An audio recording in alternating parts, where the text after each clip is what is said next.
नमस्कार दोस्तों, कैसे हो आप लोग। और आज हम पढ़ने वाले हैं यूरिन एग्जामिनेशन।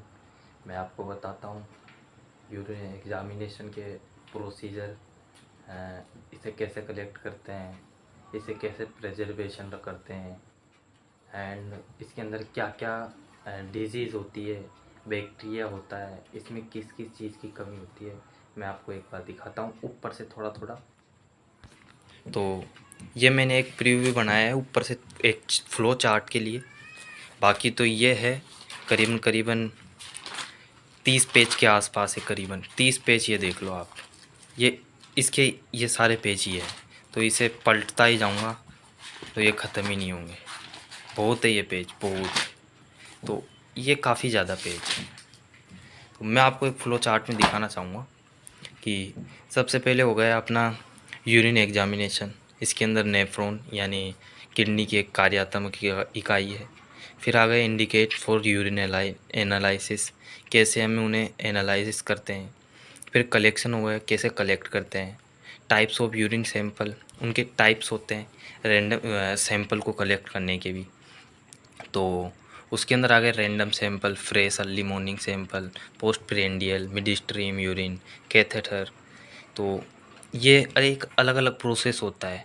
जैसे रैंडम में जो हम एक कभी भी ले सकते हैं सारे दिन भर का अंदर, एक 24 घंटे के अंदर।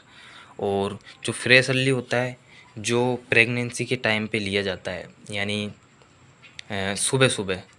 और पोस्ट प्रेंडियल हो गया जैसे कोई डिजीज़ विजीज़ चेक करनी होती है। मिड स्ट्रीम हो गया, ये भी वैसे ही एक कोई भी डिजीज़ चेक करने के लिए होता है, बैक्टीरिया वगैरह किस चीज़ में कोई कमी हो गई हो। और कैथेटर जैसे कोई बेहोश वेहोश हो जाता है पेशेंट तो उसका सैंपल लिया जाता है। प्रिजर्वेशन, फिर कैसे प्रिजर्वेशन करते हैं, उनका प्रिजर्वेशन करने पर किस किस चीज़, अगर प्रिजर्वेशन नहीं करते तो उसमें क्या कमी आती है। Decrease glucose, bacteria multiplication, RBC का टूटना। एंड केमिकल प्रिजर्वेशन, केमिकल के टाइप में भी हम इसे प्रिजर्वेशन करते हैं। तो जैसे thymol, boric acid. Urine examination and 5 types, जैसे physical, chemical, microscopic, microbiological, cytological.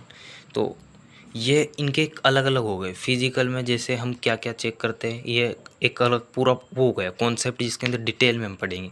Chemical से हम कैसे उसे वो एग्जामिनेशन करते हैं। माइक्रोस्कोपिक यानी माइक्रोस्कोपिक से हम उसे कैसे चेक आउट करते हैं, उसके बारे में डिटेल। फिर माइक्रोबायोलॉजिकल यानी लैब के अंदर जाके माइक्रोबायोलॉजिकल यानी उसे कैसे चेक आउट किया जाए। साइटोलॉजिकल यानी सेल्स के बारे में चेक किया जाता है। तो इनका एक अलग अलग प्रोसेस होता है। तो फिर उसके बाद आता है यानी और यूरिन के बाद आता है क्वांटिटी वॉल्यूम्स। तो यूरिन अब्डोमिनल यानी पोलीयूरिया यानी ज़्यादा पानी पीने की वजह से भी हमें कभी कभी बार ज़्यादा टॉयलेट आता है। तो ये एक बीमारी का कारण सिम्टम नहीं होता। और ज़्यादा कम पानी पीते हैं 24 घंटे के अंदर, मान के चलो करीबन 500 1000 ml के आसपास, तो वो चलता है, कोई दिक्कत नहीं उसमें। वो एनुरिया यानी डिहाइड्रेशन, जिसके अंदर कोई पेशेंट 100-200 ml 300 ml के आसपास पीता है तो उस पेशेंट को डिहाइड्रेशन होता है और उसे बीमारी होती है कि वो पानी कम पीता है। और फिर का आता है कलर अपीयरेंस, यानी फिजिकल एग्जामिनेशन में आता है ये कलर अपीयरेंस। तो कैसे चेकआउट होते हैं, जैसे धुंधलापन मूत्र में, धुंधलापन यूरिन में दिखाई देता है। टर्बिड यानी मटमैला, यानी उसके अंदर थोड़ा भारीपन हो जाता है। फिर कलर केसेस यानी गहरा पीला यानी डीप येलो, जॉइंडिस की बीमारी का कारण बताता है। ग्रीन येलो तो उसके अंदर फिनोल होता है ज़्यादा। और डीप येलो ऑरेंज तो इसमें हिपेटिक हिमेचूरिया होता है।